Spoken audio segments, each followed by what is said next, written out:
اعوذ باللہ من الشیطان اللعین الرجیم بسم اللہ الرحمن الرحیم السلام علیکم ورحمۃ اللہ وبرکاتہ۔ قال اللہ سبحانہ وتعالی فی کتابہ المجید بسم اللہ الرحمن الرحیم هو الذی ينزل علی عبدہ آیات بینات۔ پروردگار عالم سورہ حدید میں اپنا تعارف کرواتے ہوئے ارشاد فرماتا ہے کہ اللہ وہ ہے کہ جو اپنے بندے پر واضح اور کھلی آیات نازل کرتا ہے، نشانیاں نازل کرتا ہے۔ آیت بمعنی نشانی اور علامت کے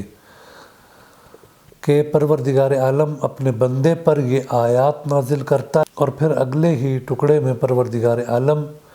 ان آیات کے نازل کرنے کا ہدف اور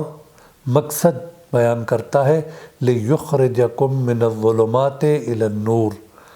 تاکہ اللہ تمہیں تاریکیوں سے، ظلمات سے اور گمراہیوں سے نکال کر نور کی طرف لے آئے،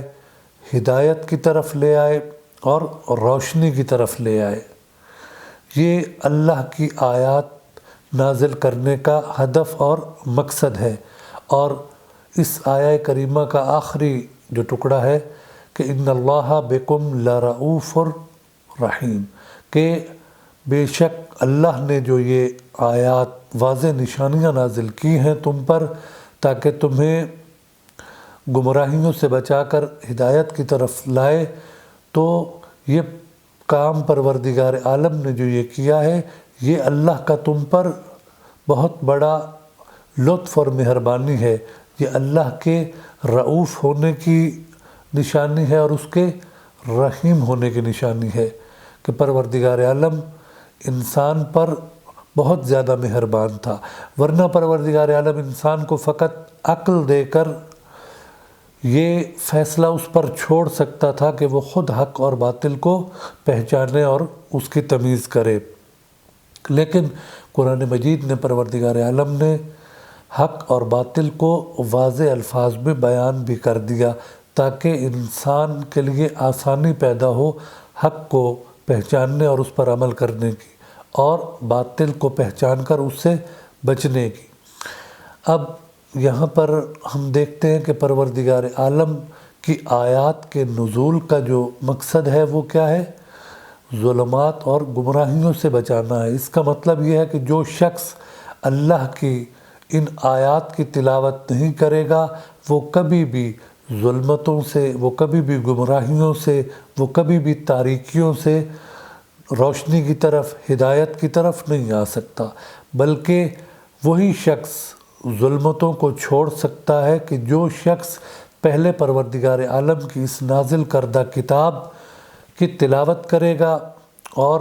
اسے سمجھے گا، اور حق اور باطل کے درمیان جب وہ تمیز پیدا کر لے گا تو اس کے بعد وہ باطل کو چھوڑ کر حق کے راستے پر چلے گا اور ظلمتوں کو چھوڑ کر وہ ہدایت اور روشنی کے راستے پر چلے گا اور ہدایت کا راستہ اپنا سکتا ہے۔ تو یہ آیہ کریمہ واقعاً ہمیں ایک بہت بڑا پیغام دے رہی ہے کہ ہمیں قرآن مجید کی تلاوت کی طرف آنا چاہیے، اور وہ تلاوت کی جو پورے فہم کے ساتھ ہو، پوری بصیرت کے ساتھ ہو، تاکہ ہم ان آیات الہیہ کی تلاوت کے بعد ظلمتوں کو چھوڑ کر ہدایت کی طرف آ سکیں۔ تو پروردگار عالم سے دعا ہے کہ پروردگار عالم نے جس مقصد کے لیے قرآن مجید کو نازل کیا ہے ہمیں اس مقصد کو سمجھنے کی توفیق عطا فرمائے اور قرآن مجید کے ہی بتائے ہوئے راستوں پر ہمیں چلنے کی توفیق عطا فرمائے۔ اللہم صلی علی محمد و آل محمد۔